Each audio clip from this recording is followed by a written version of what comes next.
Salutations and good morrow everyone, and welcome back to another Grounded 2 video, where today we are hopping in and we are talking candy staves. Yes, the two candy staves that are currently in Grounded 2. Today I'm going to be showing you guys not only how to unlock them, but also the armor sets that go with them, the bonuses that you get, as well as talking about whether or not it's even worth your time to go and do this.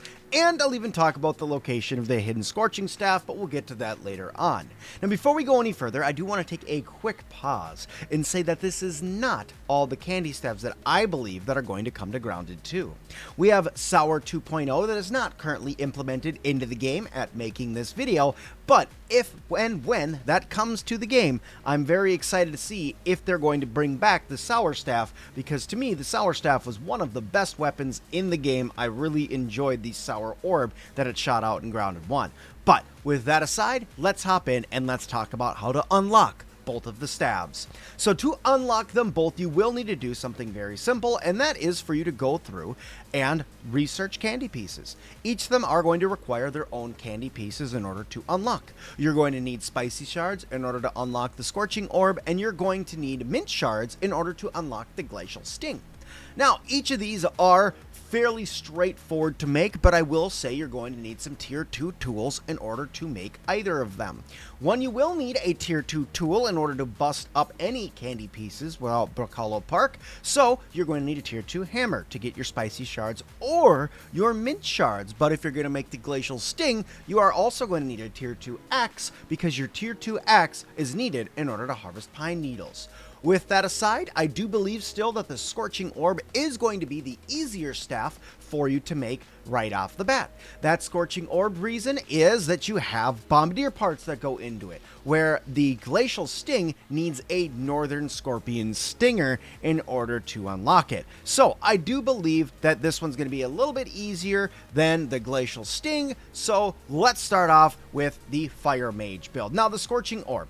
I'm currently holding the upgraded version of the Scorching Orb staff, but honestly, the Scorching Orb is still an excellent weapon. It comes with a great damage amount, and it builds up sizzling damage over time, so then finally the enemy starts to take damage over time. So it's a great weapon for you if you're looking to stand back, allow your buggy to do the fights for you, and actually go through and do the damage. Now, let's talk about bonuses and perks that come with wearing the armor set and the armor set itself. First things first, the armor set for the Fire Mage is the Sizzling outfit. So it has the Sizzling circlet, the Sizzling robes, and it has the Sizzling boots. Okay? Each of them have their own requirements in order to make, but it's mainly Bombardier parts, silk rope, lingonberry leather, and some spicy shards in order to make these guys. But lingonberry leather, you're going to need a lot of it in order to make this armor set. Where are you going to go to get that? I'm going to show you guys right now. The lingonberry leather is found all the way on the left hand side of the map, over here in this hedge right here. This hedge has a bunch of lingonberries in it. You can go up there, shoot them with an arrow to knock them down, and harvest them with an axe. Be careful of the mobs that are over there. There tends to be quite a few spiders and roaches over there, but you guys will be able to get over there and gather yourself all the lingonberries you're going to need to make your lingonberry armor, or lingonberry leather for this armor. Now let's talk about the armor bonuses themselves. So the bonuses you get with the armor, first things first, is its Mage Armor. So attacks with the staff use less stamina. This is going to allow you to do more damage over time, because you are going to be able to use more attacks before getting winded. Okay, it's great. It's a good thing because the staff uses a lot of stamina.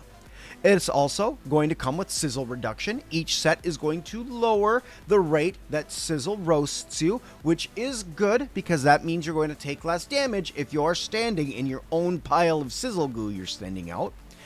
The set bonus for this set is called Wizzy Wizard. Staff hits increase the speed of your attack, stacking up to 5 times. The effect resets though if you're hit or when combat ends, so you're going to be able to attack even faster. Now if you couple that with the Mage Armor bonus allowing you to use your staff for less stamina, you're going to be able to attack quite quickly with a staff. Now, the last thing is it's going to come with Sizzling Attack, which I said that comes from the staff you're using.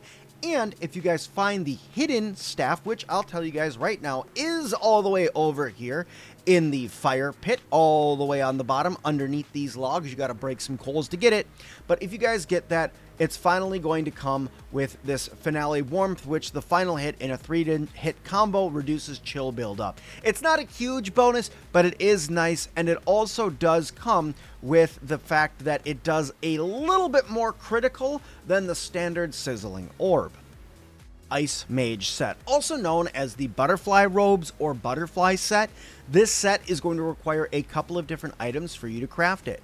If you guys want to go through and craft this set, what you're going to need is some butterfly scales, butterfly chunks, mint shards, some blueberry leather, more wing parts and butterfly scales, and then finally chunks, silk rope, and blueberry leather. If you guys want to unlock blueberry leather, there's 2 different locations for you to get blueberries. You can get blueberries either underneath this tablecloth on the top of the picnic table.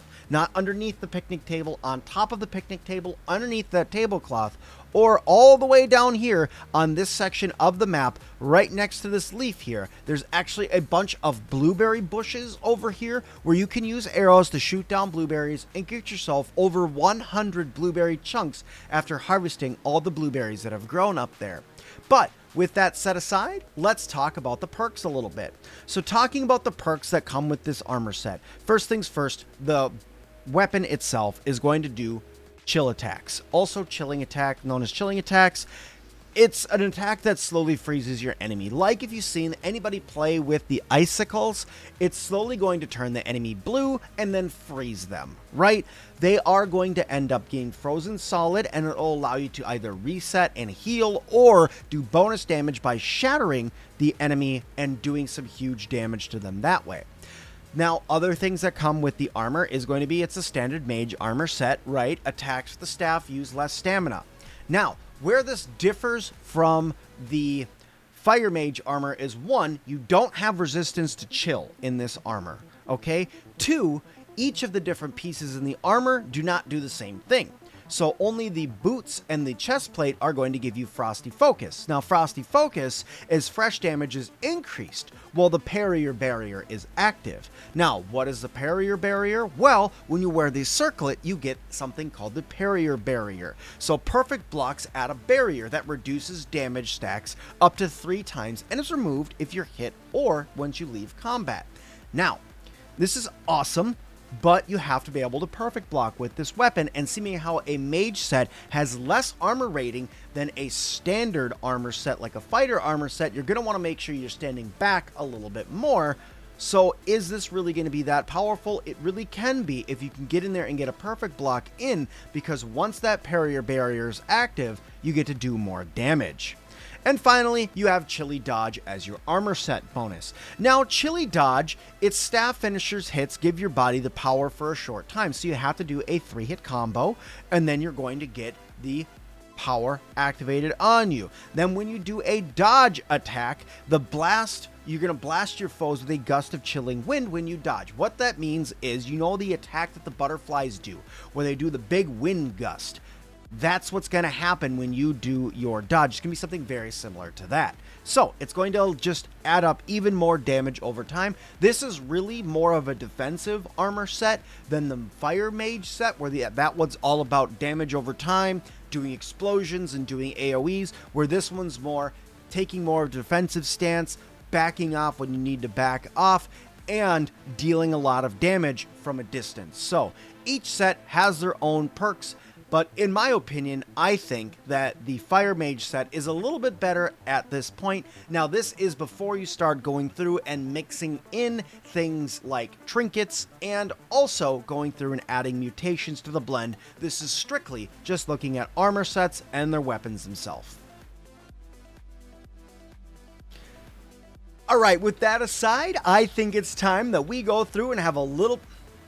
Alright, with that aside, I think it's time we have a little bit of fun with one of these fire stabs and show you guys how they really work in combat.